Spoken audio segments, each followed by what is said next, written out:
Hello மக்களே! நம்ம தளபதியோட லாஸ்ட் மூவியான ஜனநாயகனுக்கு வந்து நான் எஃப்டிஎஃப்எஸ் ஷோ புக் பண்ணியிருந்தேன். அதுவும் எங்க ஊர்லேருந்து 30 கிலோமீட்டர் தள்ளி இருக்க திருச்செங்கோட்ல புக் பண்ணியிருந்தேன். காலையில ஆரம்பிச்ச ஷோ வந்து மத்தியானம் தான் முடிஞ்சுச்சு. எனக்கும் சரியான பசி. ஏன்னா நாங்க ஸ்நாக்ஸ் வாங்குறதுக்குலாம் எங்களுக்கு பட்ஜெட் இல்ல. ஸோ நாங்க வந்து கூட்டப்பள்ளியில லொக்கேட் ஆயிருக்க இந்த ஹோட்டல் சாரதிக்கு தான் விசிட் பண்ணியிருந்தோம். ஏன்னா என் கசின் வந்து திருச்செங்கோடு. ஸோ நான் திருச்செங்கோடு தான் படம் பார்க்கவே போயிருந்தேன். இந்த கடையில வந்துட்டு ஏகப்பட்ட சைட் டிஷ் இருக்குன்னு சொல்லியிருந்தாங்க. அதுவும் நாங்க லஞ்ச் டைம் போனால ரைஸ்ல இருக்குன்னு சொல்லியிருந்தாங்க. பட் எங்களுக்கு ரைஸ்ல இன்ட்ரெஸ்ட் இல்ல. ஏன்னா என் கசின் வந்து இங்க ரெகுலர் கஸ்டமர்னு சொல்லியிருந்தாங்க. நான் வந்து ஃபர்ஸ்ட் வந்து இவங்கள்ட்ட வந்து ஒரு இலை பரோட்டா வாங்கியிருந்தேன். இலை பரோட்டா வந்து நூல்லாம் கட்டி ரொம்ப கட்டியிருந்தாங்க. அதுவும் தொறக்கிறதுக்கு வந்து ரொம்ப சிரமமா தான் இருந்துச்சு. சரி இலை பரோட்டா எப்படி இருக்குன்னு பார்த்தா, இலை பரோட்டா வந்து அடிப்பொலியா சூப்பராவே இருந்துச்சுங்க. கண்டிப்பா வேணா ட்ரை பண்ணி பார்க்கலாம்னு சொல்லுவேன். ஏன்னா இவங்க வந்து லெக் பீஸோட குடுக்குறாங்க. அதுவும் அந்த லெக் பீஸ்ல இருந்து ஒரு சின்னதா ஒரு பீஸ புட்டு, அந்த இலை பரோட்டால வச்சு அதுவும் அந்த குழம்புல டிப் பண்ணி சாப்பிட்டா, அய்யய்யோ!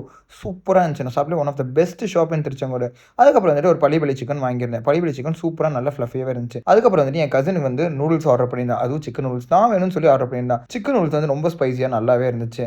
நான் வந்து அதுக்கப்புறம் வந்துட்டு பரோட்டா வாங்கி அவங்களோட சிக்கன் குருமாவோட டேஸ்ட் பண்ணி பார்த்தேன். அதுவும் அந்த பள்ளிப்பள்ளி சிக்கன் வச்சு சாப்பிட போகும்போது இருக்க டேஸ்ட் இருக்கே!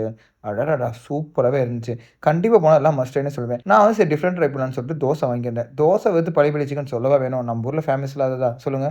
அதுக்கப்புறம் வந்துட்டு இவங்கள்ட்ட வந்து முட்டை தோசை இருக்குன்னு சொல்லியிருந்தாங்க. முட்டை தோசை பாருங்க அவ்ளோ சூப்பரா இருந்துச்சு பார்க்கறதுக்கே. அவ்ளோ கலர்ஃபுல்லா. நான் வந்து முட்டை தோசைய பிச்சு, அதுவும் அந்த பள்ளிப்பள்ளி சிக்கனோடையும், அதுவும் அந்த கிரேவியோட வச்சு சாப்பிடுறதுக்கு அடிபொலியா இருந்துச்சு. நான் வந்து ஃபைனல் டச்சா எப்பயுமே ஆஃப் பாயில் வச்சு முடிப்பேன். எனக்கு வந்துட்டு இந்த ஆஃப் பாயில் அப்படியே எடுத்து, அதுவும் அந்த ஆஃப் பாயில்ல வந்து லைட்டா கிரேவி மேல ஊத்தி வச்சுருவேன். லாஸ்ட்டா வந்து எடுத்து வாயில போட்டு அப்படியே முழுங்க போகும்போது தொண்டையில அவ்ளோ இதமா இறங்கும். நானும் பில் பே பண்ணிட்டு பில்லையும் இதில அட்டாச் பண்ணியிருக்கேன். பில் வந்து நான் ரூ. 500 வந்துருச்சு. அது போக ஃபைனல் டச்சா ஒரு பீடாவ போட்டு முடிச்சுட்டேங்க. சூப்பரா இருந்துச்சு. கண்டிப்பா ட்ரை பண்ணி பாருங்க.